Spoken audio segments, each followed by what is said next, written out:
So this is going to be a re-upload of the Ederson analysis video I did a few months back. I am working on an updated version talking about how he, Matthias Cunha and Liam Delap would all fit into Ruben Amorim's system, so subscribe to the channel. That should be out in the next few days. So in this video I'm going to be breaking down how Ederson would radically change Amorim's midfield, analysing the specific attributes that United desperately need, that I think Ederson brings in abundance. And so you're going to be seeing a few different tactical models, which should shed some light on why I think Ederson offers something different compared with Mainoo, Collier, Ugarte, Bruno, Ederson and Casemiro. I'll leave my previous video on Ederson instead of replacing Mainoo in the eye above, but let's get straight into analysing the Atalanta Brazilian. So why Ederson? Two words, pace and power. I've spoken about this frequently over the last few months, and to be fair, this isn't exactly a secret, as it seems most people from the analysts on the overlap to Pep Guardiola himself have now recognised a shift in the tactical meta. But what is that shift and why is it significant for Manchester United?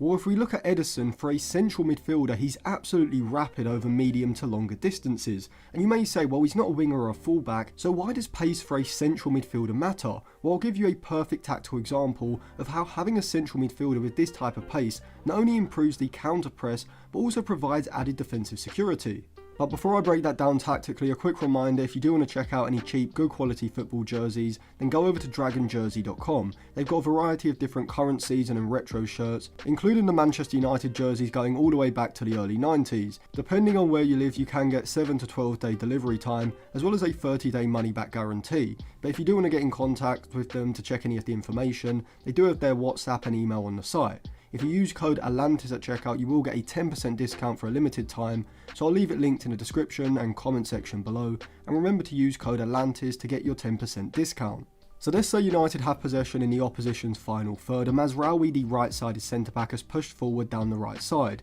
leaving United with this familiar 1-3 rest defence, where Mainoo has taken up this wider position that you would usually associate with the right-sided centre-back. Now, whilst I wouldn't say Mainoo is a liability in this area, he certainly isn't dominant in the same way that Ederson would be, and that's because of pace and power. Or more specifically, Ederson's speed across the ground over 10 to 30 yards, his robust physicality when engaging in duels with the attacker, as well as his aggressive tackling technique, either when standing or sliding into a challenge. Ugarte would be a better option in this type of area compared with Mainoo, as he does have a lot of similar attributes to Ederson, but there are going to be certain cases where Ugarte is not going to be able to provide what Ederson can, and that is on the recovery. See, with Ugarte, he would much prefer to move towards the attacker in a 1v1, facing him directly in the channel, with the ball at the player's feet, compared with having to race back towards his own goal, trying to defend a pass in behind down the channel, where it essentially becomes a race between the opposition's winger and Ugarte, and this is where Ederson comes into play, as like Amadou Onana, who I actually preferred to Ugarte in the summer,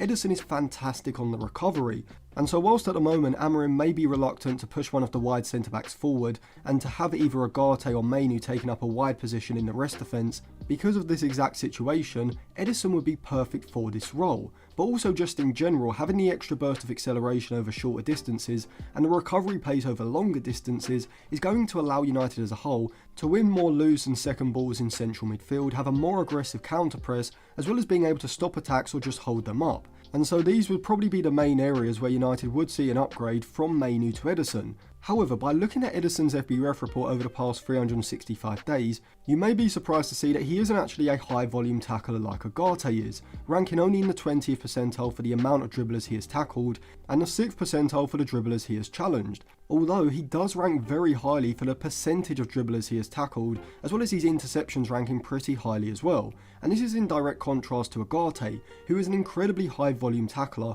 ranking around the 90th to 95th percentile range for his dribblers tackled, dribblers challenged and his interceptions, but contrastingly low for the percentage of dribblers he is tackling. But what does this mean? Well, whilst Ugarte is a counter-pressing weapon, someone who is more of a proactive defender, who you want to be given the license to push higher up the pitch and given the freedom to jump out of position and look to win the ball back with a tackle or interception high up the pitch, Ederson is a recovery asset, someone who you want sitting behind the play in the rest defence, shuttling across the cover space and engage opposition attackers driving forward with the ball, looking to keep pace and either put in a tackle or hold play up to allow United to get back into their defensive shape. And so stylistically, from a pressing and defensive point of view, I actually think a double pivot of Ugarte and Ederson is perfect for Amorim's 3-4-3 system. However, we can't pretend that Ederson is an upgrade in all areas compared with Mainoo, as I do think Mainoo is far better when it comes to his press resistance and being able to dribble past players in congested areas, as seen by the fact that he ranks in the top 1% for the volume of successful take-ons he's completed,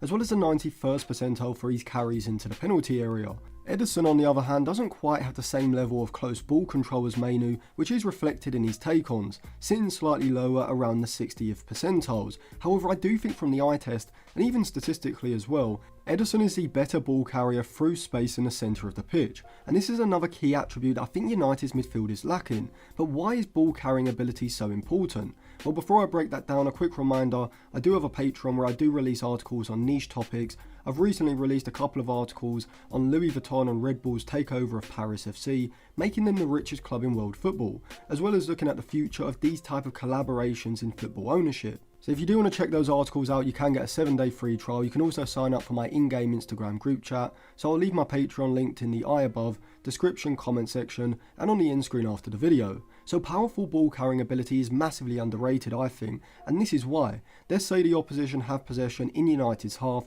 with the back five and midfield double pivot in place, and United are able to win the ball back. Now the issue is, in order to counter quickly with Mainoo and Ugarte in central midfield, United would have to use a series of shorter passes in order to work the ball up the pitch, or a long pass to directly release someone in behind. But having someone who can pick up possession in the defensive third and drive the ball through the middle third and even into the final third reduces the amount of passes and players involved in progressing the ball forward. And just in general, having one player that can provide this sort of ball progression on their own makes it significantly easier and more reliable to progress the ball forward rather than having to exchange a series of passes. Now of course, the wing-backs Ahmad and Dorgu do have this powerful ball carrying ability. However, most of the time when possession is won back, they are going to be in deeper positions in the back line, and so United would have to go backwards or wide to get them into possession to then carry the ball forward, which of course is still an option, but ideally you want to be able to win the ball back and then have someone who can carry the ball forward immediately, and so you need someone in central midfield in these deeper areas who can provide this. And at the moment, other than Garnacho, who of course isn't doing this from a deeper central midfield area, United don't have anyone at Ederson's level who can provide this sort of ball carrying ability through the centre of the pitch. But what really sells me on Ederson is that whilst you could say Ugarte is limited, which I probably would say, in the sense that he's far better out of possession when it comes to his ability to win the ball compared to what he provides in possession, you can't say the same about Ederson, as he's a very good progressive passer, frequently able to thread passes between the lines through the centre of the pitch, and overall just being technically better and a lot more fluid in his movements with the ball than Ugarte when it comes to changing direction, playing out of pressure and exchanging passes in congested areas. And this can be seen when we compare Ugarte, Mainoo and Ederson's FBref reports. When it comes to progressive passing metrics, Mainoo ranks surprisingly low, around the 20th percentile for his progressive passes and his passes into the final third, the 47th for his passes into the penalty area, as well as around the 60th percentile for his XG assisted and expected assists. Ugarte even lower, around the 30th to 35th percentile range for his XG assisted and his expected assists, and the 38th for his passes into the final third, and in the bottom 10% for his progressive passes and passes into the penalty area. Meanwhile, Ederson on the other hand shows that statistically he's far more complete than Ugarte or Mainoo right now, ranking in the 66th percentile for his XG assisted, the mid 70th percentiles for his expected assists and his passes into the final third, as well as the mid 80th percentiles for his progressive passes and his passes into the penalty area. And so you can see that Ederson wouldn't just be an improvement on Mainoo defensively and being more of a reactive defender than Ugarte, using his recovery pace to sweep up in the rest defence, but also in possession when it comes to his ball carrying into space, allowing United to transition the attack quickly and efficiently, as well as being a ball progression threat via his passing as well, alongside having a similar ability to Mainoo when it comes to scoring from outside of the box. As whilst he doesn't have the same finesse or placement in his shooting as Mainoo, he does have an absolute cannon of a strike that he can release when he is pushing forward around the box. So let me know what you think of Ederson. Is he the right signing for Manchester United if Mainoo was to be sold? And because of his price tag, I am going to be doing a video looking at an Ederson alternative. So see if you can guess who it is in the comment section, and make sure you subscribe and click the bell so you don't miss out on that future video. If you do want to check out any cheap good quality football jerseys, I'll leave them linked in the description and comment section below, and use code Atlantis to get your discount. My Patreon will also be on the end screen now, so you can check out my articles and get a 7-day free trial.